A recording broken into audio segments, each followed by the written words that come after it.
Love is the antidote to fear. Hate is rooted in fear, and so only love can be the antidote to fear.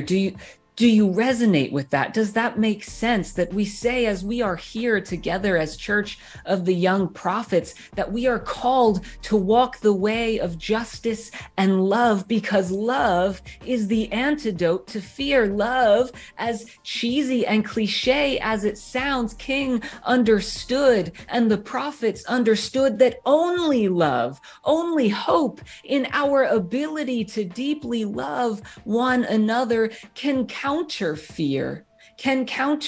Only our hope in our ability to deeply love one another can counter fear, can counter hate. Love is our stronghold.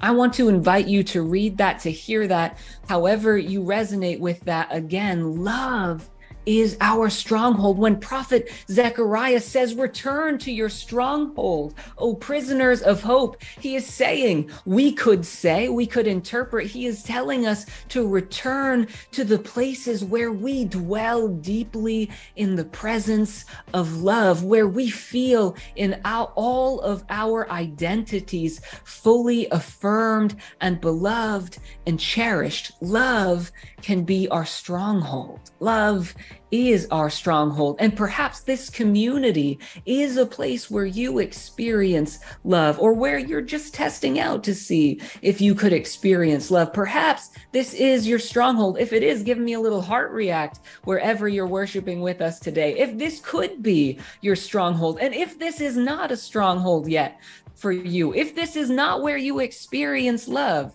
I invite you to invest more fully your time, energy, and emotional involvement. That's what researchers on digital religion say makes a community. Time, energy, and emotional involvement.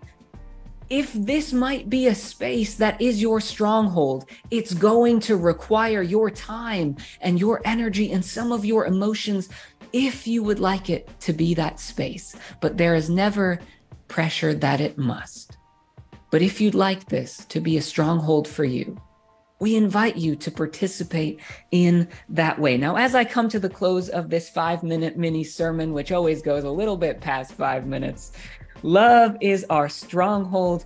We must choose to love one another and ourselves, because this love, which is nothing other than God, beckons us to choose hope. Our belief, our experience of this deep love gives us no other option than to choose hope, to choose a reality that is different, that calls us to live into and prophesy towards and call into conversation so that we can create a more just and loving world. Hope in this love.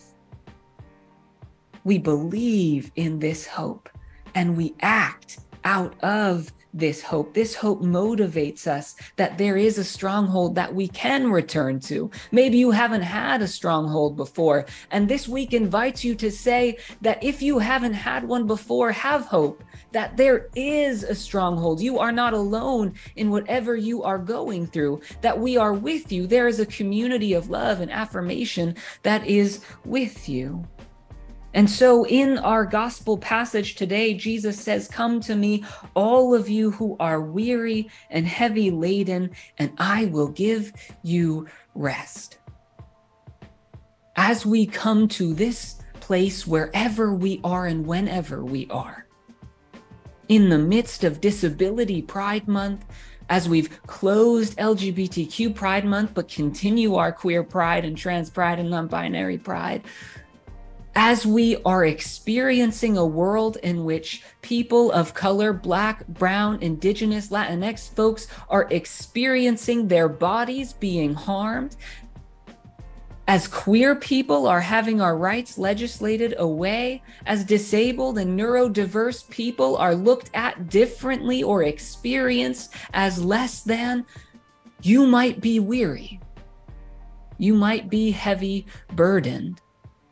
And this week invites you to say, maybe community is the place where we find rest.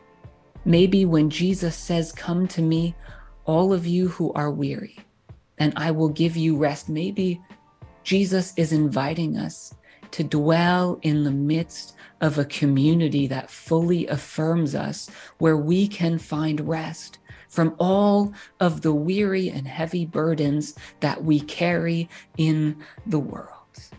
Take my yoke upon me, Jesus says. Maybe this is an invitation that we would offer rest to one another, and that we would rest, that we would dwell in the presence of love. And maybe it's our call as a community to create spaces of rest and healing, a stronghold, so that everyone would experience the prophetic hope that captivates us and motivates us no matter how weary we are.